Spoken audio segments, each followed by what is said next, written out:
Hello students, welcome again to union Pathshala. हमने class 9th biology का first chapter the fundamental unit of life start किया था, जिसमें हमने अभी तक सेल डेफिनेशन, सेल डिस्कवरी और सेल थ्योरी पढ़ ली थी और पार्ट्स ऑफ सेल स्टार्ट किया था। ठीक है, तो आज के वीडियो में पार्ट्स ऑफ सेल का सबसे पहला और मोस्ट इम्पॉर्टेंट पार्ट, जो कि सेल की एग्जिस्टेंस के लिए बहुत इम्पॉर्टेंट है, जिसके बिना सेल एग्जिस्ट नहीं कर सकता है, और वो पार्ट है प्लाज्मा मेम्ब्रेन, जिसे हम सेल मेम्ब्रेन भी कहते हैं। ठीक है, तो सबसे पहले तो आप इमेजिन करिए एक मिल्क का पैकेट। आपने मिल्क का पैकेट देख रखा होगा ना, अमूल का या चाहे सुधा का। ठीक है, तो अब आप जो पैकेट देख रहे हैं जिसके अंदर मिल्क है, तो ये सबसे बाहर जो आपको दिख रहा है ये क्या है? आउटर मोस्ट कवरिंग है। ठीक है, सबसे बाहर की ये एक कवरिंग है प्रोटेक्टिव, जिसने इसके अंदर के जो कंटेंट्स है उसे अच्छे से पकड़ के रखा है। ठीक है, अब अगर हम चाहेंगे कि इसमें से एक या दो बूंद हम दूध निकाल ले, तो ऐसा हो सकता है? नहीं, सारा ही दूध बाहर गिर जाएगा। तो इस पैकेट ने इस मिल्क को एक शेप भी प्रोवाइड करके रखा है, क्योंकि मिल्क भी एक टाइप का लिक्विड है और लिक्विड का अपना कोई शेप नहीं होता है, आप जानते ही हैं। वो जिस कंटेनर में जाता है उसी का शेप ले लेता है। ठीक है, तो इसने मिल्क को, इसके अंदर के कंटेंट को एक शेप भी प्रोवाइड करके रखा है, प्रोटेक्टिव कवरिंग प्रोवाइड करके रखी है और अच्छे से पकड़ के रखा है। ठीक है, अब अगर हम इस पैकेट को फाड़ दें तो क्या होगा? इस पैकेट को फाड़ दे तो क्या होगा कि इसके अंदर के सारे कंटेंट जो है वो बाहर गिर जाएंगे। ठीक है, सारे कंटेंट्स बिखर जाएंगे।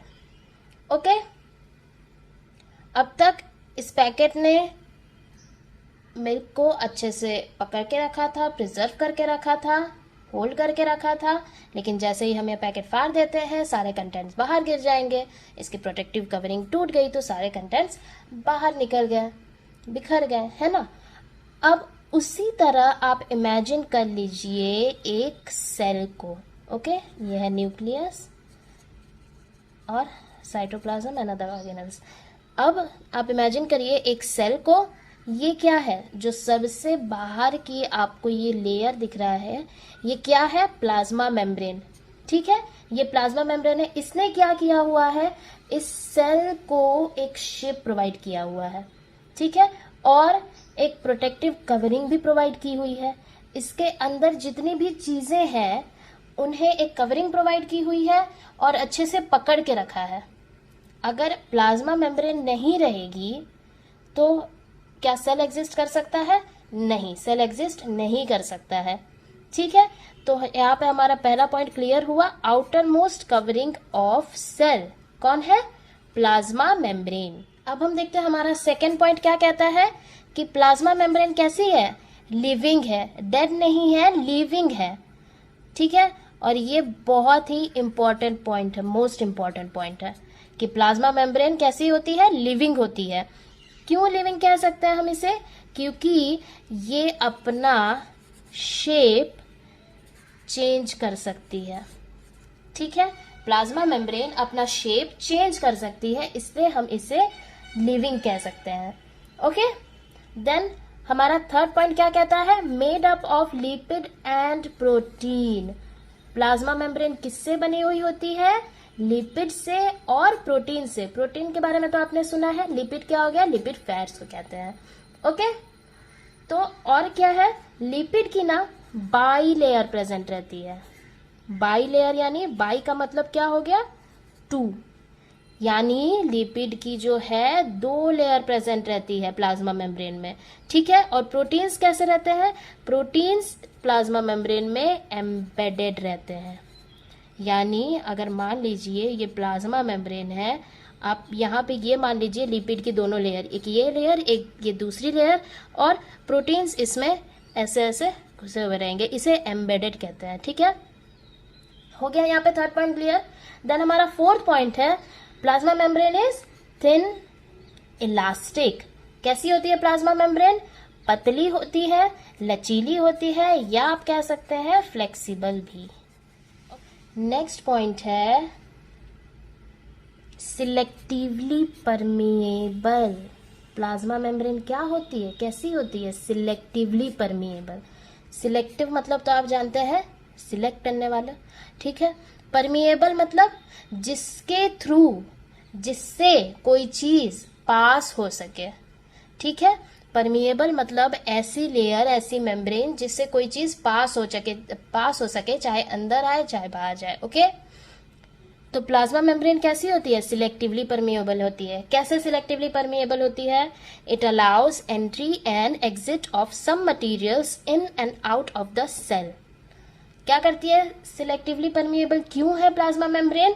क्योंकि ये सारी चीजों को नहीं, बल्कि कुछ चीजों को, सम मटेरियल्स, कुछ चीजों को सेल के अंदर और बाहर आने जाने देती है। सिलेक्टेड चीज है। कौन सिलेक्ट करता है? Plasma membrane. ऐसा नहीं है कि कोई भी एसिड या कोई भी टॉक्सिक सब्सटेंस ऐसे ही सेल में एंटर कर जाए। ओके, सेल में जिस चीज की जरूरत रहेगी, जितनी जरूरत रहेगी, वही चीज, उतनी ही चीज सेल के अंदर जाएगी और सेल के बाहर जाएगी। ओके, और ये देखना किसका काम रहता है? प्लाज्मा मेम्ब्रेन का। इसीलिए इसे सिलेक्टिवली परमिएबल मेम्ब्रेन कहते हैं, ठीक है। देन नेक्स्ट पॉइंट क्या कहता है? Flexibility enables cell to engulf food from external environment, जिसे एंडोसाइटोसिस कहा जाता है। हमने पढ़ा ऊपर, सेल मेम्ब्रेन कैसी रहती है, या प्लाज्मा मेम्ब्रेन कैसी रहती है? फ्लेक्सिबल रहती है, ठीक है।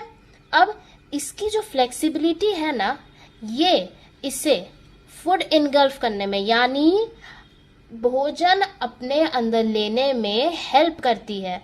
बाहर के इन्वायरमेंट से भोजन अंदर लेने में हेल्प करती है। कौन? Plasma membrane. और इस प्रोसेस को एंडोसाइटोसिस कहा जाता है। साइटोसिस यहाँ पर यूज हुआ है सेल के लिए, और एंडो मतलब इनसाइड, यानी फूड को अंदर लेना, एनगल्फ करना, ठीक है, एक्सटर्नल इन्वायरमेंट से। तो ये हो गया एंडोसाइटोसिस, ठीक है। मान लीजिए ये एक सेल है, ये प्लाज्मा मेम्ब्रेन हो गई, है ना। इसके सामने पड़ा है एक फूड मटेरियल, इसके सामने पड़ा है एक फूड मटेरियल। अब नेक्स्ट स्टेप में क्या होता है कि प्लाज्मा मेम्ब्रेन अपना थोड़ा शेप चेंज करेगी। पहुंच गई फूड मटेरियल के करीब, थोड़ा शेप चेंज किया, है ना। देन अब क्या होगा? ये प्लाज्मा मेम्ब्रेन जो है ना, अपने आप को फूड मटेरियल के चारों ओर ऐसे सराउंड कर लेगी, और क्या हुआ? फूड मटेरियल सेल में आ गया। इस तरह से प्लाज्मा मेम्ब्रेन के थ्रू सेल में फूड मटेरियल आ गया, ठीक है। इसी प्रोसेस को कहते हैं endocytosis. Okay, then next point क्या है हमारा? Provides definite shape. Plasma membrane क्या करती है? हमने अभी ऊपर पढ़ा ना कि ये प्लाज्मा मेम्ब्रेन जो है सेल को एक डेफिनेट शेप प्रोवाइड करती है। प्रोटेक्शन मिल गई, ठीक है। सिलेक्टेड चीजों को अंदर से बाहर आने दिया या बाहर से अंदर जाने दिया, और क्या काम किया कि एक शेप भी प्रोवाइड कर दिया। ओके, यहाँ तक आप समझ गए। और ये है प्लाज्मा मेम्ब्रेन का डायग्राम। हालांकि आपके बुक में नहीं दिया हुआ है क्योंकि इतना ज़्यादा जानने की ज़रूरत नहीं है, लेकिन फिर भी एक बेसिक आइडिया आपको मिल जाए तो अच्छा होगा। तो प्लाज्मा मेम्ब्रेन की ऐसी ही लेयर होती है, ऐसा स्ट्रक्चर होता है प्लाज्मा मेम्ब्रेन का। हमने क्या बोला? लिपिड की कैसी लेयर रहती है? बाई लेयर रहती है ना। लिपिड की 2 लेयर, ये जो है, ये आप देख रहे हैं, ये लिपिड की लेयर है। ओके, और ये क्या हो गया? प्रोटीन। हमने क्या देखा? प्रोटीन्स प्लाज्मा मेम्ब्रेन में ऐसे एम्बेडेड रहते हैं बीच बीच में, ठीक है। तो ये हो गया प्रोटीन और ये हो गए लिपिड। इन्हीं दोनों से मिलकर तो प्लाज्मा मेम्ब्रेन बनी होती है ना। तो आई होप आपको यहाँ तक अच्छे से समझ में आ गया होगा। सेल का सबसे पहला और मोस्ट इम्पॉर्टेंट पार्ट कौन है? प्लाज्मा मेम्ब्रेन, जिसके बिना सेल की कोई एग्जिस्टेंस नहीं है। ओके, तो वीडियो पसंद आए तो लाइक करें, अपने फ्रेंड्स के साथ शेयर करें, और हमारे चैनल यूनियन पाठशाला को सब्सक्राइब करना ना भूलें। Thank you.